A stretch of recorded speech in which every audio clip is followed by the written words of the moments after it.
Bom dia, turma, tudo bem com vocês? Olha só, hoje vamos falar sobre geometria molecular, tá?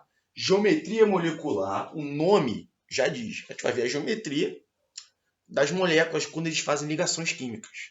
Um detalhe importante, tá vendo essa palavrinha aqui, molecular? Molecular, substâncias moleculares, são substâncias que fazem ligações o quê? Covalentes.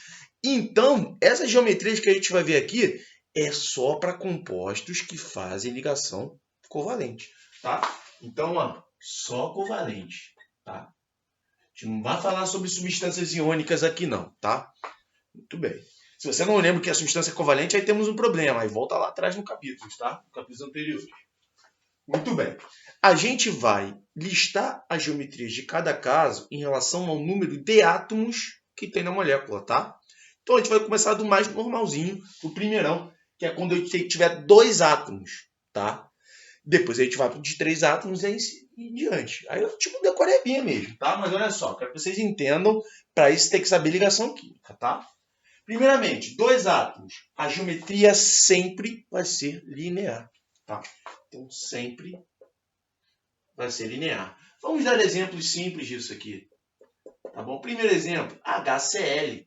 Lembra que o HCl você tem um hidrogênio, você tem um cloro, aí o cloro tem 7, porque ele é da família 7A, né? Aí, como eles têm 7, aqui tem 1. O hidrogênio fica satisfeito com 2, o cloro fica satisfeito com 8. Aí eles compartilham um elétron cada um, né? E cada um fica com 8. Essa ligação química é linear, tá? Ou seja, forma que ângulo aqui? 180 graus, ok? Bem simples, né? Um outro caso simples pode ser o H2 também, ó. H2 é o quê? Um hidrogênio ligado a outro hidrogênio. Cada um tem um. Também fazem uma ligaçãozinha, cada um fica com 2, né? Muito bem. Qual é a diferença desse caso para esse? Os dois são lineares. Só que tem um detalhe aqui. Essa molécula aqui, ela é polar. Por quê? O cloro é mais eletronegativo que o hidrogênio, né? Eles são diferentes. Se for diferente, tem diferença de eletronegatividade. Então, alguém vai estar puxando esses 2 elétrons aqui para alguém, para um deles. Nesse caso, como ele é o mais eletronegativo, esses 2 elétrons aqui estão vindo mais para cá. Então, esse cara fica com uma carga negativa e aqui com uma carga positiva.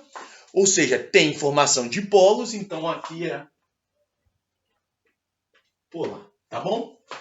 Nesse caso aqui, o hidrogênio é diferente desse hidrogênio? Não. Então não tem diferença de eletronegatividade. Então aqui apolar, ok? Muito simples, né? Então, se eu perguntar geometria e você vê, opa, tem 2 átomos, você consegue enxergar que tem 2 átomos? HCl, um átomo de hidrogênio e um de cloro, 2 átomos. H2, então 2 hidrogênios, 2 átomos. Viu o número de átomos? Se tem 2, vai lá, sem medo de ser feliz, marca lá, linear, ok? Agora, quando tiver 3 átomos, o bicho começa a ficar mais difícil. Por quê? Porque não vai ser uma geometria só. Vai depender de uma situação que a gente vai falar aqui agora. Primeiramente, vamos falar aqui, ó, 3 átomos. Ele pode ser linear, também pode ser linear, ou angular. Tá bom?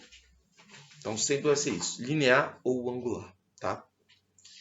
Como você vai descobrir se vai ser linear ou angular? Aí eu vou colocar aqui o bizu, que é o quê? Átomo central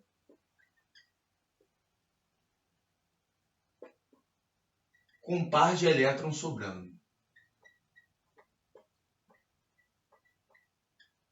Tá? Esse é o bizuzinho, que é o quê? Vai ter 3 átomos. Geralmente vai ter um átomo central. Esse átomo central, que vai estar no meio e vai estar ligando os outros 2, ele não pode ter par de elétron. Se ele não tiver par de elétron sobrando, ele é linear. Se ele tiver par de elétron sobrando, ele é angular. Tá? Vamos dar um exemplo disso aqui agora. Bora. Primeiramente, vamos pegar um linear aqui. Tá? Vamos pegar o exemplo que eu vou colocar aqui no mapa mental, que é o CO2. Tá bom? CO2, vou pegar aqui exemplo, CO2. CO2 é um carbono ligado a 2 oxigênios, tudo bem? Se você olhar na tabela periódica, você vai ver que o carbono tem 4 elétronzinhos. O oxigênio tem 6 elétrons. Cada oxigênio, né? Tem 6 elétrons. O que vai acontecer? Eles vão começar a fazer ligação covalente, né? Então, ó, se ligou aqui. Se ligou aqui. Aí agora esse oxigênio está com 8, esse carbono está com 6. Se ligou aqui. Se ligou aqui. Esse carbono agora tem 4 elétrons, compartilhou mais 4, ficou com 8. E esses oxigênios também ficaram com 8. Tudo bem? Sobrou par de elétron? Então ele é o quê? Linear. Tá bom? Vai ficar bonitinho, vai ficar uma coisa assim, Deixa eu apagar aqui. 2 átomos vocês já copiaram, né?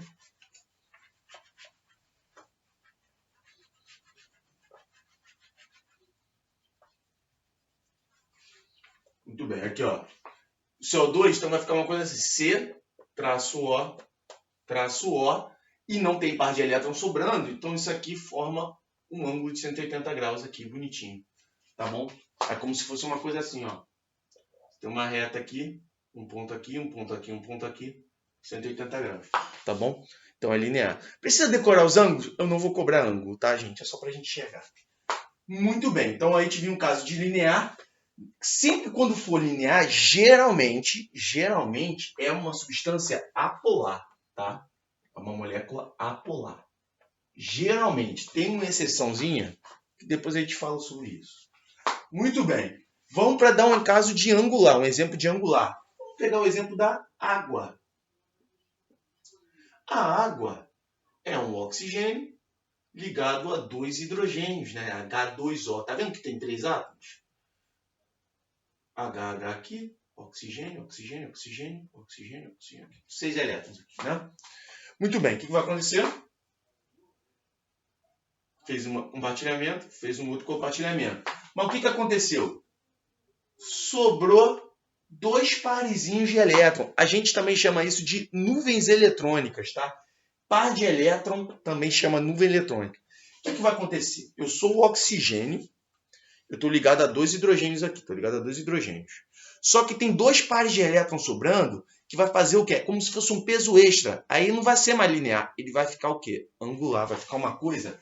Quando eles forem se organizar, vai ficar uma coisa assim, ó. Oxigênio, hidrogênio, hidrogênio, e aí você vai ter uma nuvem eletrônica aqui dos oxigênios.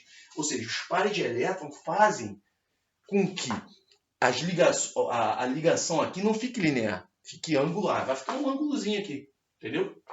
Um ângulozinho aqui. Vou botar melhor isso aqui. Tá bom? De novo, não vou ficar cobrando ângulo, tá? Então você só tem que saber isso, que é angular. Sobrou par de elétron no átomo central, angular, e geralmente são moléculas polares, tá bom? Então tem esse lance do polar e apolar, tá? Muito bem, vamos para os próximos aqui, né? Agora com 4 átomos, e vai ter de novo o lance do par de elétrons sobrando, para você diferenciar qual vai ser a geometria, tá?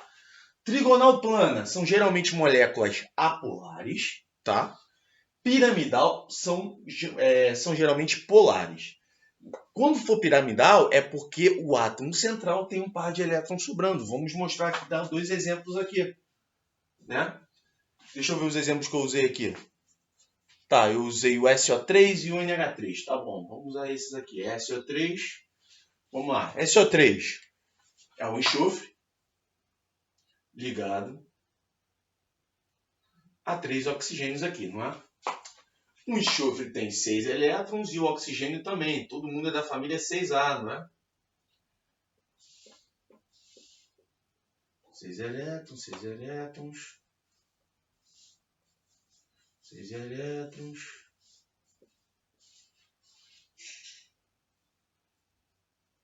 Muito bem. Vamos lá. 6 elétrons. O que vai acontecer aqui? O enxofre tem 6. Né? Como o oxigênio também tem 6, para eles ficarem completos, eles vão fazer 2 ligaçõezinhas para ficar 8. Então, ó, vou compartilhar aqui. Ó. Pum. Compartilhei aqui já. Já tem 8, já tem 8. Aí fala, mas João, tem 2 oxigênios aqui, o que faz com eles? Lembra disso? Que se o átomo central estiver satisfeito, E ele já está. Mas tem par de elétrons sobrando, o oxigênio pode ser que tenha mais oxigênio para pegar esses pares de elétrons e fazer aquela ligação covalente coordenada, ou ligação covalente dativa. Vídeos anteriores, está lá isso. Então, o que faz? O oxigênio, ele vai pegar esse par de elétron para ele aqui, ó. Pum. Esse oxigênio vai pegar esse par de elétron para ele aqui. Entendeu? E aí ficou uma coisa assim, enxofre fazendo uma dativa aqui e uma dupla aqui, né?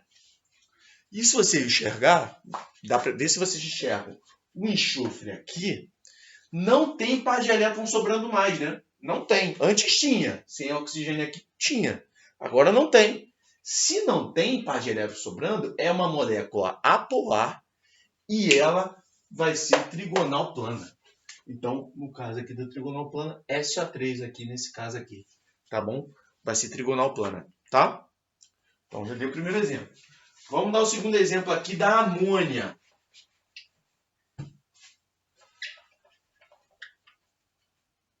Amônia, NH3. Você tem um nitrogênio ligado a 3 hidrogênios. O nitrogênio, olha na tabela, tem 5 elétrons. E o hidrogênio, a gente já sabe, já está careca de saber que é 1. O que vai acontecer? Ligação simples aqui, ligação simples aqui, ligação simples aqui. Todo mundo ficou satisfeito. O que aconteceu? Sobrou o quê? Esse par de elétron aqui, não sobrou? Se sobrou par de elétron, piramidal. Então, um exemplo dele, NH3 piramidal, tá bom? Então, é decorebinha, tem que saber isso, tá? É como se fosse assim, vai formar uma pirâmide aqui. Esse par de elétron aqui vai fazer uma coisa assim, ó. Vai empurrar os hidrogênios mais para cá. E aqui dá para enxergar uma pirâmide aqui, ó. Tá? Vê se você consegue enxergar. Meu desenho é péssimo. Tá bom? Vamos para a próxima aqui. 5 átomos e 6 átomos. Vamos lá, 5 átomos. 5 átomos sempre vai ser tetraédrica, tá? Sempre. Ah, mas e o negócio do par de elétron sobrando? Não vai ter isso. Nunca vai sobrar par de elétron quando for tetraédrica, tá? Não vai ter isso. Então, não vai ter esse negócio de par de elétron sobrando ou não quando tiver 5 átomos. Vamos dar um exemplo simples. Tetracloreto de carbono, CCl4. Você tem um carboninho com 4 elétronzinhos ligado a cloros, que tem 7, né? Cloros tem 7 aqui. O que vai ter? Como cada cloro tem 7, eles vão fazer uma ligaçãozinha assim, né? Vai ficar assim, carbono, cloro. Cloro, cloro, cloro. Então vai ser tetraédrico, porque tem 5 átomos, tá? Ah, mas pode ser que também seja uma coisa assim, ó. CH3Cl. Se você ver, CH3Cl também tem 5 átomos. É um carbono, 3 hidrogênios e um cloro. Então, ao invés de você ter 4 cloros aqui, você vai ter 3 hidrogênios aqui e um cloro.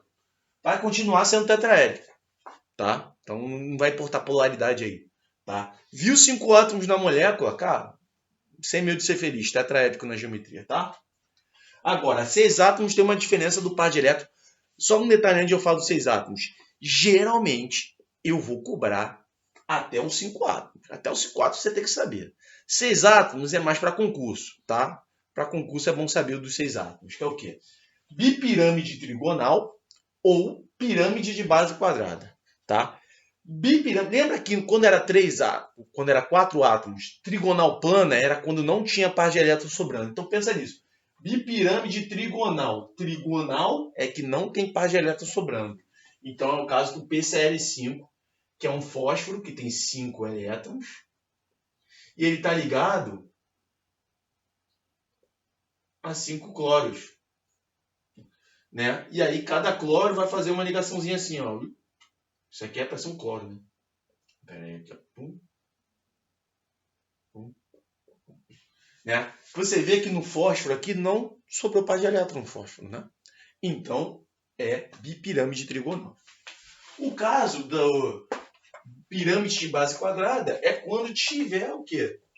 É quando tiver par de elétron sobrando. No caso aqui do pentafluoreto de bromo, que é um bromo com 5 fluos aqui, né? Vamos pegar aqui. O bromo tem 7 elétrons, lembra? E o flúor tem 7 também. Então, a gente só vai precisar de uma ligação, né? Eu vou botar aqui 7 elétrons, porque é muita coisa. Ó. Tem um aqui, vai fazer um aqui, vai fazer um aqui, vai fazer um aqui, vai fazer um aqui. O que vai acontecer? Sobrou um par de elétrons aqui, ó. Como sobrou, é pirâmide de base quadrada. Tá bom? Tá na apostila, então eu tenho que falar. Tá? Mas não é muito cobrado. Tá? E o último caso é quando eu tiver 7 átomos. E os 7 átomos sempre vai ser octaédrico. Tá? Na geometria. Tá? Então, contou 7 átomos na molécula octaédrico. Só isso, tá? Exercícios aqui, tá? Tentem fazer os exercícios. Qualquer dúvida, no inbox lá no Classroom, tá bom? Um abraço, fui!